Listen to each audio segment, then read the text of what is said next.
South Africans, let's talk about one state institution that actually works and why that's not necessarily good news. So, according to economist Davie Rood, SARS is one of the most efficient and well-run government institutions in the country. They hit their targets, they use advanced data systems, and they collect billions more than expected, even when the economy is struggling. In the first half of the year, SARS collected 19.7 billion rand more than Treasury expected. It sounds great, right? Well, yes and no. Here's the problem. SARS works incredibly well, but the rest of the state is highly inefficient. So the productive private sector earns the money, SARS takes the money, and then the money goes into parts of government where it gets wasted through mismanagement and inefficiency.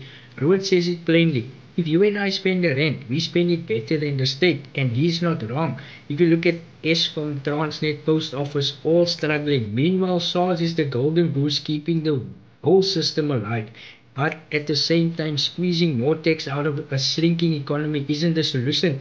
The real solution is growing the economy, not draining the same taxpayers over and over. So yes, SARS is doing its job. The rest of government needs to start doing theirs. So what do you think of this? Let me know in the comments.